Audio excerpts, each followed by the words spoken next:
Greetings to all who have been following my now 37 videos, and a warm welcome to newcomers. Excuse me. It's Tom Kissack, author of Jonathan's Tales, Volume 1 available from me on request, Volume 2 on Amazon, Volume 3 to be released on Amazon soon. Is not November marching into history, as we are now over halfway through? Christmas, for those who celebrate it, is now firmly on the horizon next month, as the winter solstice stealthily approaches to reach its fruition on the 21st of December. I'm already shivering and fear I'm suffering SAD, seasonal affective disorder, as the days are interminably shortening and the sun is keeping its hat on in our murky northern hemisphere, now de facto winter. Excuse me. Well, I now return on a new quest to review the 61 idioms, sayings, phrases and proverbs that feature in the narrative of Tale 8, The Cactus and the Tree. This is a beautifully entertaining story I told my son, and has a main aim, apart from entertainment, to impart knowledge about the Earth's changing surface as tectonic plates shift and move, and have been doing for a millennium. And even today we see such movements I have read about on the African continent. But there are other themes in this story I imparted subtly to my son concerning acceptance of one's lot, the importance of exercising patience, the unbidden kindness of strangers, and the inevitability of change in all our lives. Excuse me, I got a frog in my throat again. And here is the business for today. Gorgeous idioms to whet your burgeoning appetite to my native tongue. Let's read them out. Beggars can't be choosers. A little rain must fall in all our lives. All things being equal, set in one's ways. Turn one's world upside down. Out of the blue, blind panic. To fathom something out. Drama queen. And to keep the lid on something which will actually go into part 2. So, the first notation in the tale, The Cactus and the Tree, is note 1. A lovely idiom I delight over. Beggars can't be choosers. We as always must set the contextual scene of the notation, so I pick up the book and read the introductory paragraph in the story.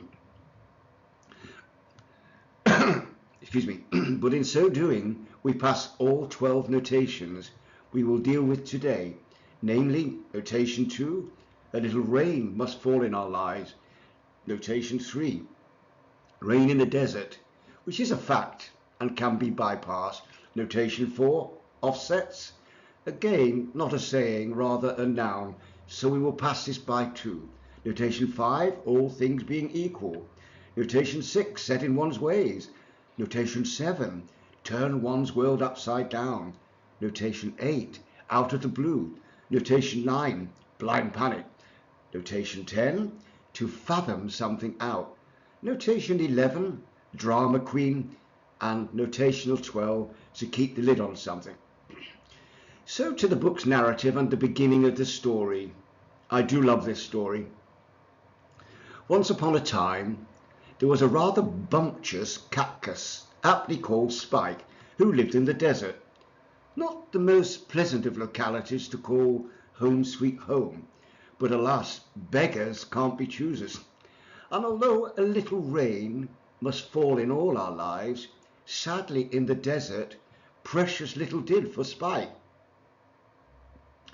However, all was not doom and gloom. Life often has its offsets, and for him he was blessed with an incredibly good friend called Needles. The two have been there together, sitting in the desert for an age, and were, all things being equal, quite comfortable. Well, not just comfortable, rather set in their ways. But something was about to happen to turn their world upside down. One day Spike said out of the blue, in wanting of something better to say, "It's a bit dry around here, isn't it?" Yeah, it's not just dry," added Needles. "I've been feeling a little bit, how can I say, unsure about the ground." Spike glanced quizzically at his friend. "What do you mean?" "Well, don't you think it's trembling a bit?" "Trembling?" queried Spike. "Trembling? A ground can't Oh, I see what you're saying. You mean the sand is shifting in our desert." Needles sighed. No. I don't mean the sand's shifting. The sand shifts with the wind all the time. I know that. I feel the ground's trembling in an unusual way." After a short pause, he continued, "Besides, something else has happened." "What?" said his friend, standing only a yard away from him. "Old Scorpio's been around when you were sleeping, and I must say, quite in a blind panic. Do you know he shouted some absurdity, and how you didn't hear him I cannot fathom, as he was shouting almost in your ear hole. He strangely exclaimed, 'We're done for!' Spike, let me tell you, I previously always seen him as a bit of a drama queen, and knowing this, I often try to keep the lid on his, shall I say, excitements. So duly ignoring him and getting no reaction from me, he repeated more loudly, 'We're done for!' Excuse me. Well, what a beginning of this story that is. The first notation to review is note 1.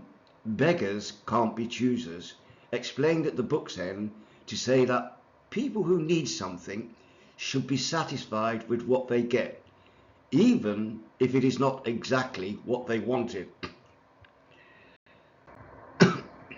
And here are two more illustrations of this phrase, having roots in medieval times, reflecting a straightforward idea that those who are in need, like beggars, cannot afford to be picky about what they receive. This next side reviews note 2, a little rain must fall in all our lives. The book lists this at the back as a saying. Origin, American poet Henry Wadsworth Longfellow. The phrase is contained within the third stanza of Longfellow's The Rainy Day. It means bad things will happen to everyone at some time or other. Slide 7 offers two more illustrations of this intuitive saying. Note 3, facts about rain in the desert, and note 4, a noun, offsets, we might credibly pass as they're not idioms. And the reader might consider these at the book's end. So note 4 refers to the phrase all things being equal, explained at the book's end as when talking about a possible situation. You mean if nothing unexpected happens, or if there are no other factors which affect the situation. As you see in the slide, can we make the purchase of the hotel? Well, all things being equal. Slide 9 gives further examples to clarify this. Perhaps some might see as rather an opaque saying. Note 6, to be set in one's ways is described as someone is unwilling to change one's habits, behaviours, opinions, etc. As you can see, the grandma. And slide 11 gives the reader additional examples of to be set in one's ways. So slide 12 explores the meaning of note 7, to turn one's world upside down, described in the book as one's entire outlook, circumstances or lifestyle is affected or altered by some event, usually negative. Excuse me. I chose although the explanation of to turn one's world upside down was couched in negative terms. But that slide, to give an opposite view of something, was changing in a positive the girl's head upside down smiling. This slide furnishes two more examples of the delightful phrase, to turn one's world upside down. Slide 14 offers an insight into a beautiful phrase, note 8, out of the blue, explained in the book as occurring without warning, unexpectedly. And slide 15 provides more examples of out of the blue, which I'm so enamored with, I wanted to understand more of its roots. The phrase out of the blue has origins that trace back to the late 19th century. It is believed to be derived from the imagery of a clear blue sky where something unexpectedly appears suddenly, much like a bolt from the blue. The expression gained popularity in the early 20th century, often used in literature and conversation to describe surprising or unforeseen events. The idea is that just as an object can fall unexpectedly from a clear sky, so too can unexpected news or events arise in our lives. The next notation in the book is note 9, to be or do something in a blind panic. Is explained at the book's end as an extremely strong and anxious feeling which makes you do things without thinking. And slide 17 offers other examples of this delightful phrase. And of course, with my penchant for history, I looked up the origins of blind panic. The phrase in a blind panic has origins that evoke the idea of acting without awareness or clear thought, similar to be completely overwhelmed by fear. The term blind in this context suggests a lack of vision or clarity, implying that a person isn't able to think rationally due to panic. The use of blind to describe a state of being without clear sight or judgment dates back to the early 19th century. The combination of inner blind panic likely gained popularity in colloquial speech around the mid-20th century, emphasizing the instinctive and often chaotic response people have in emergencies. Have you ever been in a blind panic? So to note 10 and to fathom something out, explained in the book in simplistic terms to discover the meaning of something. And slide 19 brings two more examples of the phrase to fathom something out, and I find it fascinating to explore its origins. Excuse me. The phrase to fathom something out originates from the term fathom, which has its roots in Old English and Middle English, referring to a unit of measurement for depth, particularly in water. A fathom specifically measures 6 feet and was often used by sailors to determine the depth of the sea.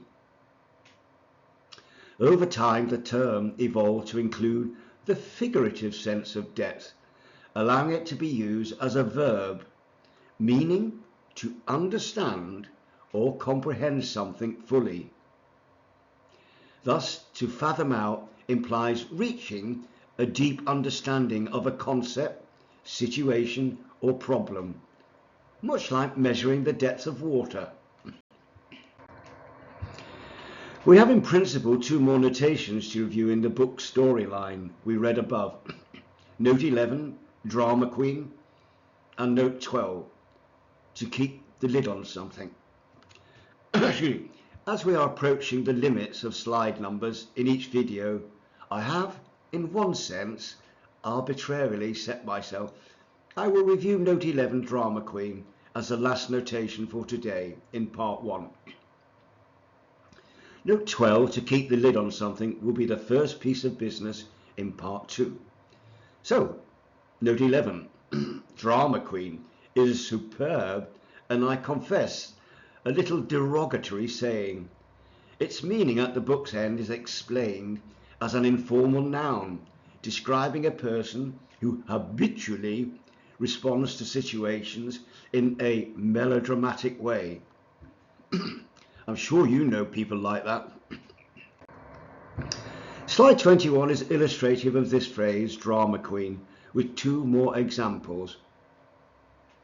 Although not a saying as such, it has for me an interest worth to include in review. Well, that's it for now, folks. But were not the day's review delightfully in expressiveness of the richness of my language? Indeed, I do not wish to limit that comment to the English language, as all languages have treasures like my own native tongue. Before I depart until part 2 of reviewing the cactus and the tree, we can set out our stall. This latter interesting idiom was reviewed in the Sparky Shell and the Star, video 7. Set out our stall for the initial business in part 2. We reached in the book's introductory initial chapter of the story, Note 12, but failed to have capacity to review this note, to keep the lid on something. So that will initially feature in part 2's reviews, but also a saying arose in the verbal narrative, to whet one's appetite. We will deal with them initially before progressing on to Note 13, tapping on a bit, which I cannot deny I am tapping on a bit. Until part 2, keep warm. Jack Frost has come now, even to the sunnier climes of England, and if I could, I would banish him from my neck of the woods. The latter idiom reviewed in the Spiky Shell and the Star video 2. As you cannot fail to gather, I'm a person that yearns the warmth associated with the summer solstice. Goodbye for now.